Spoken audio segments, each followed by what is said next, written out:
ክቡራን የኢትዮ ቤስት አድማጮቻችን ሰላምታችን ከያላችሁበት ይድረሳችሁ እያልን ለዛሬ ለመስከረም 29 2013 ዓ.ም ከተለያዩ የመረጃ ምንጮች ያገኘናቸውን ዘገባዎች ይዘንላችሁ ቀርበናል። ለዝግጅታችን ጥራትና ቀጣይነት የእናንተ አስተያየትና ተሳትፎ ወሳኝ በመሆኑ በሐሳብ መስጫ ሳጥን ውስጥ አስተያየታችሁን ብትሰጡን እንዲሁም የዩቲዩብ ቻናላችንን ሰብስክራይብ እና ላይክ በማድረግ ለሌሎች ሼር በማድረግ እንዲያደርሱልን በትህትና እንጠይቃለን። አሁን ወደ ዘገባው። የኢትዮጵያ ዜጎች ለማህበራዊ ፍትህ ኢዜማ ነሐሴ 25 2012 ዓ.ም ባወጣው መግለጫ ላይ የአዲስ አበባ ከተማ አስተዳደር የጋራ መኖሪያ ቤት ልቡ ለፈቀደው ሰው ያደለ ነው፣ የመሬት ወረራውን በመንግስት ባለስልጣናት ሳይቀር በመታገዝ በከተማዋ እየተስፋፋ መሆኑን ደርሼበታለሁ ሲል መግለጹ ይታወሳል። ይህ ኢዜማ አጠናውት ያለውን የጥናት ውጤት አስመልክቶ የከተማ አስተዳደሩ ምክትል ከንቲባ ተቀምጠን እንወያይበት ብለው ከኢዜማ አመራሮች ጋር ከተወያዩ በኋላ በህገወጥ መንገድ የጋራ መኖሪያ ቤት ያደሉና የመሬት ወረራ ያካሄዱ አካላት ካሉም አጣርተው በህግ እርምጃ እንደሚወስድባቸው ተናግረው እንደነበረ ኢዜማ አስታውሷል። ይሁን እንጂ የከተማው የአስተዳደሩ ህገወጥ ድርጊት በፈጸሙ አካላት ላይ እርምጃ የመውሰድም ሆነ አሁንም ተጠናክሮ እየቀጠለ ያለውን የመሬት ወረራ ለማስቆም ፍላጎት የለውም ሲል ወቅሷል ኢዜማ። በመሆኑም ኢዜማ የዚህ መፍትሄ ለመጠቆም መሬታችንን ተነጠቅን ከሚሉ አርሶ አደሮችና ከከተማ አስተዳደሩ አመራሮች ጋር እንዲሁም ይመለከታቸዋል ከተባሉ ባለድርሻ አካላት ጋር ለመወያየት መስከረም 15 2013 ዓ.ም ቀጠሮ አሰናድቶ ሲጠብቅ የከተማ አስተዳደሩ በወቅቱ ከነበረው አመታዊ ክብረ በዓል ጋር በተያያዘ በስራ መደራረብ ምክንያት እንዳልቻሉ አስታውቀው ውይይቱ መሰረዙን ኢዜማ ተናግሯል። ከዚያ በኋላ መስከረም 28 2013 ዓ.ም በራሱ በኢዜማ ጽፈት ቤት ለመሰብሰብ ተለዋጭ ቀጠሮ ተይዞ የነበረ ቢሆንም አዲስ አበባ ከተማ አስተዳደር ከንቲባ ጽፈት ቤት ውይይት ማድረግ አትችሉም ሲል አግዶናል ብሏል ፓርቲው። የከተማ አስተዳደሩ ከንቲባ ጽፈት ቤት ይህንን ደብዳቤ በግልባጭ ያሳወቀው ለኢትዮጵያ መረጃና ደህንነት ለፌደራል ፖሊስና ለአዲስ አበባ ፖሊስ ኮሚሽን መሆኑን ጠቅሶ ይህ አካሄድ የሚጠቁመው ከለውጥ ወዲህ እነዚህ የተጠቀሱት ተቋማት የህዝብ አገልጋይ እንደሆኑ የተገለጸበት ባለበት ወቅት የከተማ አስተዳደሩ የግል ዓላማና ፍላጎት ማስፈጸሚያ እንዲውል የጠየቀበት አግባብ ልክ አለመሆኑን ጠቁሟል። ፓርቲው እንዳለው የአዲስ አበባ ከተማ አስተዳደር ህገ መንግስቱ የተሰጠኝን የመሰብሰብና ሐሳብን በነጻነት የመግለጽ መብቴን በመገደቡ ለፌደራል ከፍተኛ ፍርድ ቤት ክስ መስርቻለሁ ብሏል። የክሱ ፍሬ ሐሳብን በህገ መንግስቱ የተቀመጡትን የመሰብሰብና ሐሳብን በነጻ የመግለጽ መብት እንዳይገደብና እስካሁንም እንዳልወያይ የተከለከልኩበት አግባብ አለመሆኑ ፍርድ ቤቱ ትዕዛዝ እንዲሰጥልኝ ሲል ዳኝነት የሚጠይቅ መሆኑን ነው ኢዜማ ያስታወቀው። ኢዜማ እንዳለው መንግስታውን እየሄደበት ያለው መንገድ ወደ ድሮ የአፈና ስርዓት ለመመለስ በቋፍ ላይ ያለ መሆኑን ያመላክታል። ይህ ሁላችንንም አይጠቅምም ሲል አበክሮ አሳስቧል። የመሬት ወረራና የህገወጥ የጋራ መኖሪያ አደላን አስመልክቶ ለፌደራል የስነ ምግባርና ጸረ ሙስና ኮሚሽን ለፌደራል ጠቅላይ አቃቤ ህግና ሌሎች ለሚመለከታቸው የመንግስት አካላት ጉዳዩን እንዲያጣሩ ያመለከተን ቢሆንም ተቋማቱ እስካሁን የሰጡት ምላሽ የለም ሲል የኢትዮጵያ ዜጎች ለማህበራዊ ፍትህ ኢዜማ ዛሬ ለጋዜጠኞች በሰጠው መግለጫ ላይ አስታውቋል።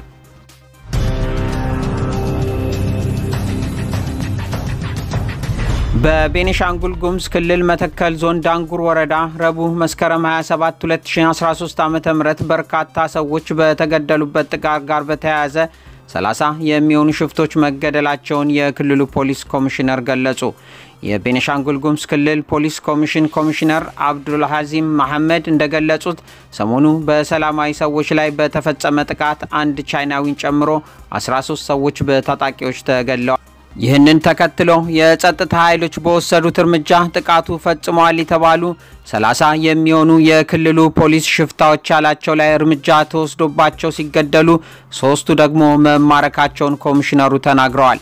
ከባለፈው ዓመት ማብቂያ አንስቶ ማንነታቸው በይፋ ያልተገለጹ ታጣቂዎች በክልሉ ውስጥ ባሉ ወረዳዎች በፈጸሟቸው ጥቃት ሳቢያ በርካታ ሰዎች መገደላቸውና ንብረት መውደሙን ይታወሳል።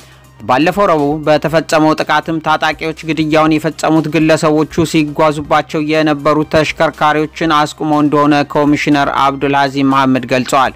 ኮሚሽነሩ ጨምሮ እንዳብራሩት ጥቃቱ የተፈጸመባቸው መንገደኞች በአካባቢው ካለው የጸጥታ ሁኔታ አንጻር መከላከያ ሰራዊትና የጸጥታ ኃይሎች የመንገዱን ደህንነት እስኪያረጋግጥ ድረስ ባሉበት እንዲቆዩ ተጠይቀው እንደነበርም ተናግረዋል። ነገር ግን ቻይናዊ መንገደኛ የነበረበት ተሽከርካሪ የተሰጠውን የጥንቃቄ መመሪያ ችላ ብሎ ጉዞውን መቀጠሉን ተከትሎ ሌላ አውቶቡስ በተመሳሳይ ሁኔታ መንገዱን መቀጠሉን አመልክተው በእነዚህ በሁለት ተሽከርካሪዎች ላይ በተፈጸመው ጥቃት ሰዎች መገደላቸውን አስረድተዋል። ከዚህ ቀደም የተከሰቱ ጥቃቶችን በተመለከተ በአካባቢው የሚንቀሳቀሱ ጸረ ሰላም ኃይሎች መሆናቸው የተገለጸ ሲሆን ጥቃት አድራሾቹ በአገር ውስጥና በውጭ ኃይሎች የሚደገፉ መሆናቸውንም ኮሚሽነሩ ተናግረዋል። የአካባቢውን ጸጥታ ለመጠበቅ ህዝቡ ከጸጥታ ኃይል ጎን ሆኖ ሽፍቶቹን እየተዋጋ መሆኑን የጠቀሱት ኮሚሽነሩ በአካባቢው ህብረተሰቡን የማጠናከር ስራ እንዲሁም የጸጥታ ኃይሎችን በተጠናከረ ሁኔታ ክትትልና ቁጥጥር እንዲያደርጉ እየተሰራ መሆኑን ገልጸዋል። ከዚህ ቀደም በክልሉ ከጳጉሜ 2 ጀምሮ ለሳምንት በዘለቀ ጥቃት ማንነታቸው ያልታወቀ የታጠቁ ኃይሎች በተለያዩ በቤኒሻንጉል ጉሙዝ ክልል አካባቢዎች በፈጸሟቸው ጥቃቶች ቁጥራቸው ያልታወቁ ሰዎች መገደላቸውንና ንብረት ላይም ጉዳት መድረሱ ይታወሳል። በወቅቱ ቢቢሲ ያነጋገራቸው ነዋሪዎች በጥቃቱ እስከ 50 የሚደርሱ ሰዎች መሞታቸውን ሲገልጹ የወደመውና የተዘረፈው ንብረት መጠን ግን ማወቅ እንዳልቻሉ ተናግረው ነበር።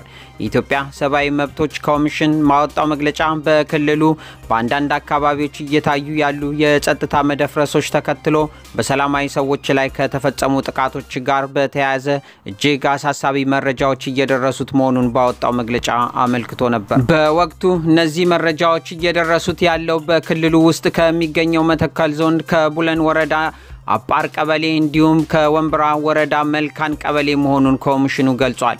በክልሉ ጳጉሜ 1 2012 ዓ.ም እንዲሁም ከመስከረም 4 እስከ መስከረም 10 2013 ዓ.ም መካከል ባሉት ቀናት ውስጥ ቢያንስ 2 ጥቃቶች ማጋጠማቸውን ከክልሉ መንግስት ለማረጋገጥ መቻሉን በዚያው መግለጫ ላይ አመልክቷል።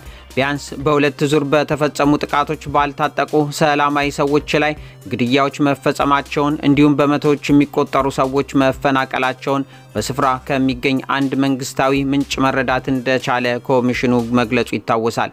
በክልሉ ሰላምና መረጋጋት እንዲኖር በመከላከያ ሰራዊት በፌደራል ፖሊስና በክልል የጸጥታ ኃይሎች ሰላምን ለማስጠበቅ እየተደረገ ያለው ጥረት እንደሚያበረታታም አስታውቋል።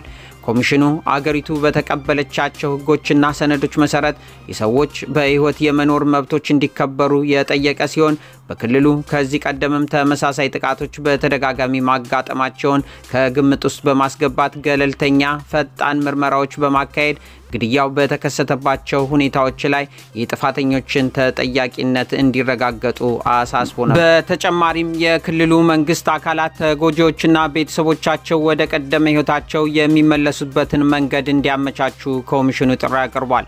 ከዚያም በኋላ በክልሉ ማንዱራ ወረዳ በንገዝ በተባለ ቀበሌ ውስጥ ሐሙስ መስከረም 14 2013 ሌሊት ላይ በተፈጸመ ጥቃት በርካታ ሰዎች መገደላቸው ይታወሳል። ይህንን ተከትሎ የኢትዮጵያ ሰብአዊ መብቶች ኮሚሽን ባወጣው መግለጫ በድጋሚ በተፈጸመ ጥቃት ቢያንስ የ15 ሰዎች ህይወት ማለፉን ገልጾ ሁኔታው አሳሳቢነቱ በእጅጉ እንደጨመረ አመልክቷል። በቤኒሻንጉል ጉሙዝ ክልል በተደጋጋሚ ያጋጠመው ጥቃቶች ተከትሎ ክልሉ አንዳንድ አካባቢዎች በኮማንድ ፖስት ስር እንዲተዳደሩ የተወሰነ ሲሆን የመከላከያ ሰራዊትና የፌደራል ፖሊስ በአካባቢዎቹ ሰላም እንዲያስከብሩ ተሰማርተዋል። ወደ ሚቀጥለው ዜና ስንሸጋገር በኢትዮጵያ በኮሮና ቫይረስ የተያዙ ሰዎች ቁጥር ከ82000 አለፈ። በ24 ሰዓታት ውስጥ በተደረገው 8024 የላብራቶሪ ምርመራ 865 ሰዎች የኮሮና ቫይረስ ሲገኝባቸው የ9 ሰዎች ህይወት አልፏል። በዚህም በአጠቃላይ በቫይረሱ የተያዙ ሰዎች ቁጥር 82662 ደርሷል። በሌላ በኩል 668 ሰዎች ከቫይረሱ ያገገሙ ሲሆን በዚህም በአጠቃላይ ከቫይረሱ ያገገሙ ሰዎች ቁጥር 37102 መድረሱን የጤና ሚኒስቴር ዶክተር ሊያ ታደሰ በፌስቡክ ገጻቸው ላይ ያሰፈሩት መረጃ ያመለክታል። በ24 ሰዓታት ውስጥ 9 ሰዎች በቫይረሱ ሳቢያ ለህልፈት የተዳረጉ ሲሆን በአጠቃላይ እስካሁን ድረስ 1272 ሰዎች በቫይረሱ ለህልፈት ተዳርገዋል። 44287 ሰዎች በአሁኑ ወቅት ቫይረሱ የሚገኝ የሚገኝባቸው ሲሆን 243 ጽኑ ህሙማን ደግሞ የሕክምና ክትትል እየተደረገላቸው ይገኛል ተብሏል። በኮቪድ-19 ምክንያት በጊዜያዊነት የአትክልት መሸጫ የሆነው ጃን ሜዳ ወደ ቀድሞ አገልግሎቱ ለመመለስ እየተሰራ መሆኑን የአዲስ አበባ ከተማ አስተዳደር ገለጸ። በምክትል ከንቲባ ማዕረግ የአገልግሎት ሰጪ ተቋማት አስተባባሪ አቶ ዣንጥራር አባይና ሌሎች የከተማ አስተዳደሩ ከፍተኛ አመራሮች የጃን ሜዳ የአትክልት መሸጫ ስፍራን ጎብኝተዋል። በጉብኝቱ አቶ ዣንጥራር አባይ እንደገለጹት በኮቪድ-19 ምክንያት ፒያሳ የነበረውን የአትክልት መሸጫ በመዝጋት በጊዜያዊነት ለአትክልት መገበያያነት እንዲያገለግል መደረጉን አስታውሰዋል። ከተማ አስተዳደሩ የጃን ሜዳ አትክልት መገበያያ ቦታ በአጭር ጊዜ ውስጥ ነፃ ለማድረግና ሌሎች ተለዋጭ የገበያ ማዕከላት ግንባታ በፍጥነት ለማካሄድ በዝግጅት ላይ መሆኑን አቶ ዣንጥራር ተናግረዋል። መላው የንግዱ ማህበረሰብና ሌሎች ባለድርሻ አካላትም ዘላቂና ዘመናዊ የግብይት ስርዓት ለመዘርጋት በሚደረገው እንቅስቃሴ የበኩሉን ሚና እንዲወጣ ጥሪ ማቅረባቸውን ከአዲስ አበባ ፕሬስ ሴክሬታሪያት ጽሕፈት ቤት የተገኘው መረጃ ያመለክታል። የአዲስ አበባ ከተማ አስተዳደር ለአማራ ክልል የቀድሞ ፕሬዝዳንት ዶክተር አምባቸው መኮንን መታሰቢያ ህንጻ ማሰሪያ የመሬት ካርታ አበረከተ። የአዲስ አበባ ከተማ አስተዳደር ምክትል ከንቲባ ወይዘሮ አዳነች አቤቤ ለመታሰቢያ ህንጻ ማሰሪያ የሚሆን ቦታ በልደታ ክፍለ ከተማ ወረዳ 9 ውስጥ 2250 ካሬ ሜትር የመሬት ካርታ ለሰማዕቱ ቤተሰቦች አስረክበዋል። ወይዘሮ አዳነች በርክክብ ወቅት እንደገለጹት የከተማ አስተዳደሩ ጀግኖቻችንን ለማሰብ ከዚህ ቀደም የተለያዩ ተግባራት ማከናወኑን ገልጸው ወደፊትም ለቤተሰቦቻቸው አስፈላጊውን ድጋፍ በማድረግ ከጎናቸው መቆሙን ይቀጥላል ብለዋል። አክለውም ሰማዕታት ጓዶቻችን ለሀገርና ለህዝብ ሲሉ ቀን ከሌሊት ሲታትሩ የነበሩ በመሆኑ ታሪካቸው ከመቃብር በላይ ነውና ሁልጊዜም ስንዘክራቸው እንኖራለን ማለታቸውን ከአዲስ አበባ ፕሬስ ሴክሬታሪያት ጽሕፈት ቤት የተገኘው መረጃ ያመለክታል። የከተማ አስተዳደሩ ካሁን ቀደም የዶክተር አምባቸው መኮንን የአቶ ምግባሩ ከበደና የአቶ እዘዝ ዋሴን ቤተሰቦች የመኖሪያ ቤት ችግር ለማቃለል የ40/60 የጋራ መኖሪያ ቤት የሰጠና እንዲሁም ለፌዴሬ ጦር ኃይሎች ጠቅላይ ኤታማዦር ሹም ሰዓረ መኮንን 1000 ካሬ ሜትር የመኖሪያ ቤት መስሪያ ቦታ መስጠቱን አስታውሷል።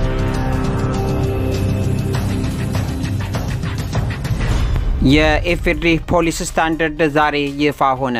የፌዴራል ፖሊስ ኮሚሽን ኮሚሽነር ጄኔራል እንዳሻው ጣሰው ዶክትሪኑ ይፋ በሆነበት ስነ ስርዓት ላይ እንደተናገሩት ዶክትሪኑ የህግ የበላይነትን ለማረጋገጥ የህዝብን ሰላምና ደህንነትን የሚጠብቅ ፖሊስ ለመገንባት ያስችላል።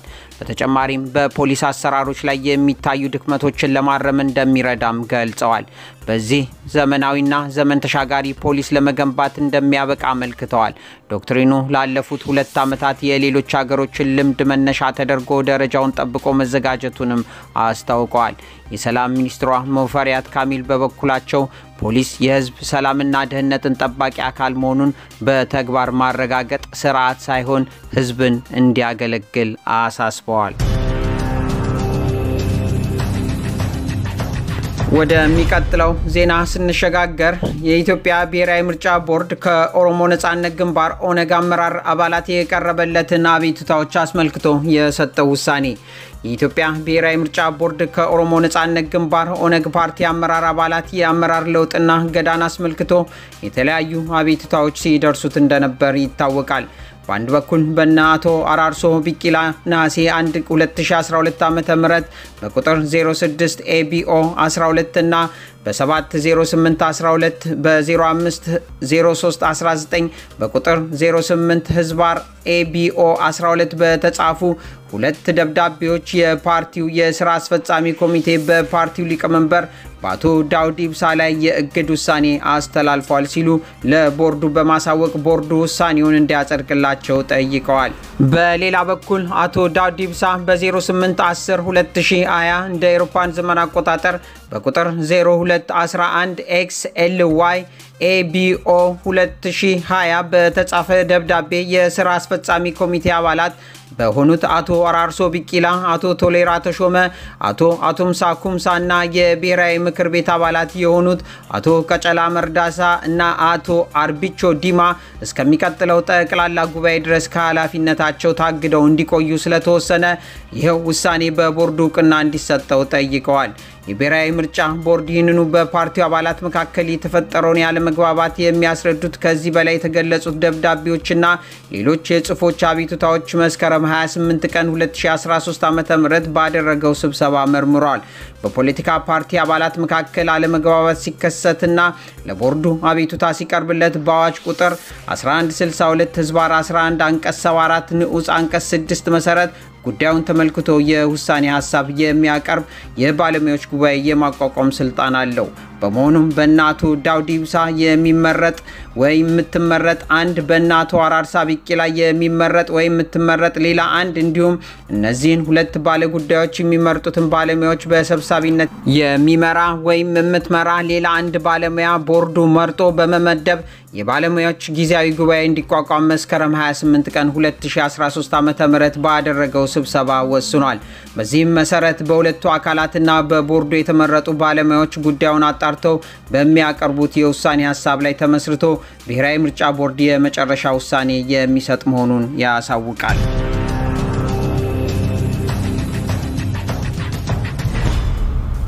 በኢትዮጵያ ሰብአዊ ድጋፍ የሚሹ ከ15 ሚሊዮን በላይ ዜጎች መኖራቸውን ብሔራዊ የአደጋ ስጋት ስራ አመራር ኮሚሽን አስታወቀ። በአገሪቱ ድርቅ ከፍተኛውን የአደጋ መጠን ሲይዝ የጎርፍ አደጋ በሁለተኛ ደረጃ ይጠቀሳል።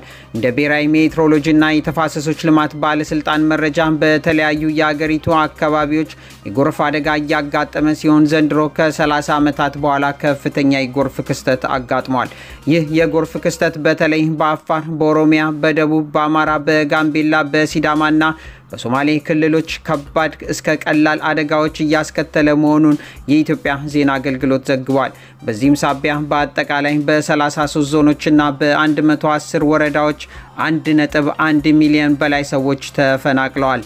እነዚህን ዜጎች መልሶ የማቋቋም ስራ እየተሰራ መሆኑን በሌላ በኩል ድርቅና የአንበጣ መንጋ እንዲሁም ወቅታዊ የኮሮና ቫይረስ ወረርሽኝ ሌሎች የዜጎች ፈተና እንደሆነ ኮሚሽኑ አስታውቋል።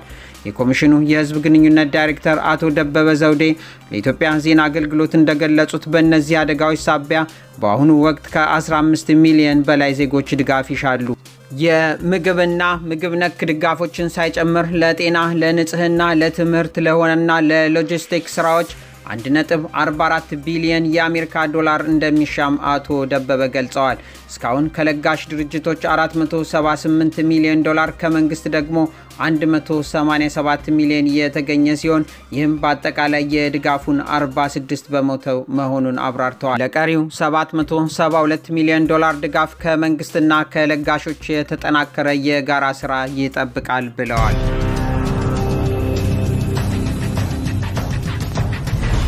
የዘንድሮው የሰላም ኖቤል ሽልማት አሸናፊው የተባበሩት መንግስታት ድርጅት አንዱ አካል የሆነው የዓለም የምግብ ፕሮግራም የዘንድሮውን የሰላም ሽልማት የወሰደው ረሃብን ለመዋጋት ባደረገው ጥረት መሆኑን ኮሚቴው አስታውቋል። በዚህም የዓለም የምግብ ፕሮግራም ከኮሚቴው 1.1 ሚሊዮን ዶላር ተበርክቶለታል። ፕሮግራሙ ይህን የኖቤል ሽልማት ሲያሸንፍ 101ኛው ነው ተብሏል። የፕሮግራሙ ቃል አቀባይ የሽልማቱን ይፋ መሆን ተከትሎ ደስታቸውን ገልጸዋል። የዓለም ምግብ ፕሮግራም በ88 ሀገራት ውስጥ የሚገኙ 97 ሚሊዮን ሰዎችን እንደሚደግፍ ቢቢሲ ዘግቧል።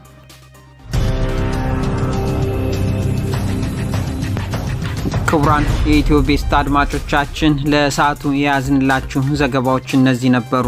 ጊዜያችሁን ሰጣችሁ ስላዳመጣችሁን በእጅጉ እናመሰግናለን። ከሰዓታት በኋላ በተለያዩ ዘገባዎች እስክናገኛችሁ ድረስ መልካሙን ሁሉ እንመኝላችኋለን። ፈጣሪ ኢትዮጵያንና ሕዝቦቿን ይጠብቅ።